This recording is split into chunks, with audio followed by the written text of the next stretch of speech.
konke ngenxa ukuthi ngiyakhona. Haleluya. Ingenxa kaJesu. Yabo uma ube kuJesu phambili ngeke usuyinyeze ngoJesu. Kodwa uJesu uma umfihlile uzoyinyeza. Bazobe bekhuluma ngomjolo nawe ugcina usuphawula ngemjolo yakho. Ngoba vese uzange ulifeze ivangeli. Kanti uma ube kuJesu phambili ukuthi mina ngiyinsizwa yevangeli. Mina ngiyintombi yevangeli. Ngeke bese bekhuluma isithembu le phambi kwakho. Uma befuna ukuyikhuluma phambi kwakho hlukana nabo. Lithi iBhayibheli ukuhamba nababi konakalisa ukuyiphatha komuhle. Usubazamile ubashuma bonke abaphenduki okunalokho bafuna ukuthi bagwinye wena phuma kubona. Mina ngaphuma ngasala ngedwa. Uthi uPawule kuyiphendula kokuqala akuzange kube khona umuntu owangimelayo ngasala ngabangedwa kodwa ukuthi makungabalelwa kubo lokho ngoba uNkulunkulu wayethanda ukuthi ivangeli ipheliswe ngabo. Akathathi kuba nesixuku ukuthi mina ngifuna uma ngihamba kube khona abantu engihamba nabo. Hayi uma kubiza ukuthi ungabi namtshela ungabi namkhandi. Sigcina ifa thina la Jesu. Lithi iBhayibheli ingadayisi ngefanele. Ngenxa yendlela yesikhashana ephelayo. Hayi siyafikela. Mina ngicabele ngihlale ngedwa mfanelo. Ngishawe isuku imini yonke. Kunokuthi hayi uma ngishawe isuku ngizayi bona ngihambe ngiyoma lapha eRed. Enze ngizofuthi engakhona. Ngikhuluma into zami base mina ngiba njani ke khona. Uyazikhethela. Mina ngasikhethela. Uthaka sekho yokuphithela emuva. Ngasikhethela ngifunda isikole. Ngafunda uPretoria ngayikhethela ukuhamba noJesu. Ngazikhethela mina ukuhamba naye. Ngakholwa naye icebo ufakazi. Sasifunda nayo. Haleluya. Ngakholwa ngangaba nandaba ukuthi bathini. Haleluya.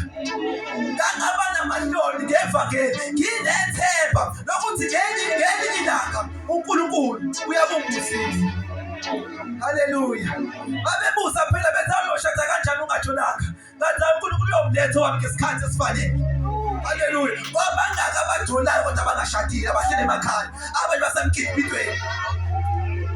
Uthola ukwazi ukushadisa. Into eshadisayo ukuyiphatha kahle mawesifazane utsaba uNkulunkulu ukholwe ngeqiniso. Uma uwesilisa ukukhonza uJesu yena yedwa ubeke kahle imali kuze fike isikhathi esiright. Ayikho enye indlela. Haleluya. Asibiyi. Haleluya. Siyakholwa nje sidisiwe besabingelela. Haleluya. Haleluya. Ngisakhona. Haleluya. Haleluya. Haleluya. Kumnandi kuba lapha. It's nice to be here. Amen. Sisaqhubeka. Sizoya ezwini lenkosi. Incwadi kaTimotheyu. Oqala chapter 4 verse number 12.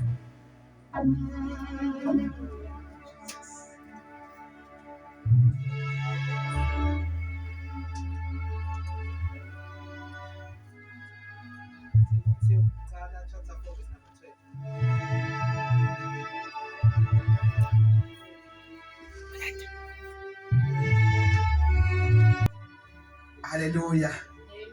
Ngiyathemba ukuthi sikutholile. Uverse number 12 ufunda kanje. Makungabikho umuntu odelela ubusha bakho. Hallelujah. Makungabikho umuntu odelela ubusha bakho. Kepha yiba isibonelo kwabakholwayo. Ngezwi nangekambo nangothando nangokukholwa nangokuhlanzeka nakekela ukufunda nokuyala nokufundisa ngize ngifike ungasitebeseli isiphiwo esikuwe owasiphiwa ngezwi loprofeta nangokubekwa izandla ngamaluka nakekela lezi zinto ume kuzo ukuze ukuqhubeka kwakho kuqhame kubo bonke siqaphele wena kanye nesifundiso ube kulezo zinto ngokuba ngokwenza lokho uyakuzisindisa wena nabakuzwayo. Haleluya. Sicela ukufundisa sibusise. Izwi lakho baba liyaphila linamandla linguqobo. Liphefumulelwe nguwe uNkulunkulu wethu ongcwele. Khuluma ngalo Mntwana wakhe Samile. Baba wethu ongcwele. khuluma konke okufunayo umoya ongcwele ukhazimule ube ngamandla ngegama likaJesu Kristu waseNazaretha. Amen. Hallelujah. La sifunde khona lithi makungabikho umuntu odelela ubusha bakho, kepha yiba isibonelo kwabakholwayo ngezwi nangenkambo nangothando nangokukholwa nangokuhlanzeka la kukhulunywa nabantu kakhulukazi ke abasha. Kodwa ngingena kuyona yonke indawo ngoba phela kusho ukuthi mase ungekho musha ungabi isibonelo. Uba isibonelo umusha, uba isibonelo noma ungekho musha. Lithi ke izwi likaNkulunkulu umuntu omusha makungabikho umuntu odelela ubusha bakho. Noma bengazama ukugxeka ukuthi uyakholwa usindisiwe, ungalingi ubavumele ukuthi badale ukuzinyeza kwakho ngenxa yokuthi uyakholwa. Ungalinge ubavumele bebukele phansi. Lithi izwi likaNkulunkulu kodwa nansi into kumele uyenze, kepha yiba isibonelo kwabakholwayo ngezwi nangenkambo nangothando nangokukholwa nangokuhlanzeka. Mina ngiyathanda ke lapho khona kepha yiba isibonelo kwabakholwayo. Ngiyathanda uku-eda ngithi nakwabangakholwayo, yiba isibonelo kwabakholwayo nakwabangakholwayo ngezwi nangenkambo nangothando nangokukholwa nangokuhlanzeka. Iyona-ke into ekumele sibonakale ngayo. Yonke indawo esikuyona kumele sibonakale sibe isibonelo ngezwi, siphinde sibe isibonelo ngenkambo. Inkambo indlela ophila ngayo.